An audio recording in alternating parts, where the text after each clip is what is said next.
So, good afternoon mga bossing. Okay, meron ulit tayong unit for shipping. So, shoutout tayo kay Sir Leo De Castro ng Tagaytay, Cavite. So, isang set yung ginawa ni bossing. Kumuha si bossing ng .23 na BBs, 4,000 shots. Airsoft oil. BB loader. Yung BB loader natin, bossing, huwag mo na itong gamitin ang adapter na to. Tapos ito, pipindutin mo lang tong gilid na to. Lalabas na tong pindutan niya, okay? Tsaka isang 12 kg na pop dyno. Silyado lahat sila, bossing, okay? So yung kinuwang unit ni bossing is ENC G17 two-tone. Ayan. So, ayan, complete yung G markings nila. G lang yung sasabihin ko, pero ito talaga siya. Bawal akong magbanggit ng, baka i-delete na naman ni Meta yung mga content ko. Anyway, complete yung markings niya, ayan.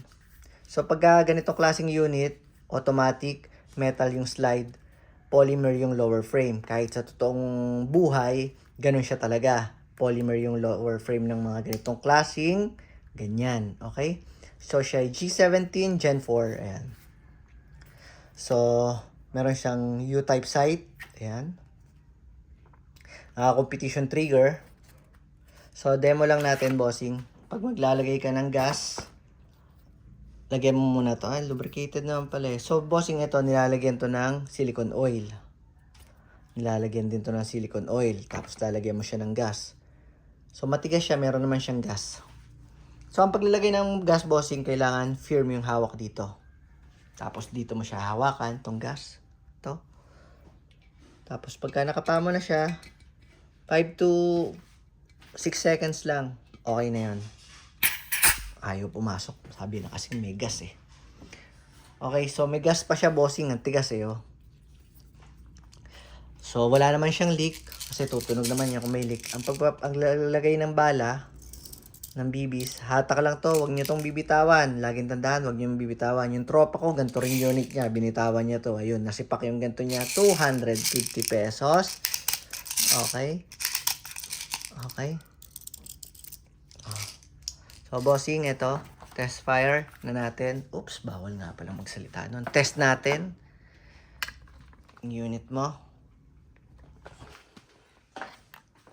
So, nga pala, bago natin i-test, yung pagkatanggal ng slide niya, slide. Tapos itong dalawang to, binababa lang na pa ganun. So, kasa, tapos, baba lang tong dalawa, tapos hila lang na ganun. So, lubricated naman siya, yan, no? Basa sila.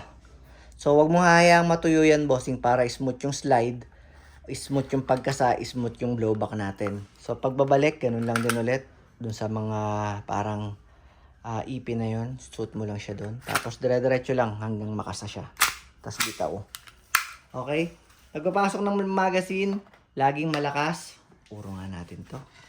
Laging malakas, bossing. Kaya ako laging sinasabing malakas kasi minsan yung mag-catch niya hindi kinakagat tong na to, siwang na to. Pagka dahan-dahan lang. Kaya laging malakas kasi para kumagat siya. Pagka kasi hindi siya kumagat, possible pang malaglag yung magazine, masisipak pa tong magazine base plate nyo. Okay? So, test natin. Huwag nyong i-baby kasi hindi yan masisira. Matibay yan. Maniwala kayo sa akin. So, kasa, bitaw. Okay? So, testing.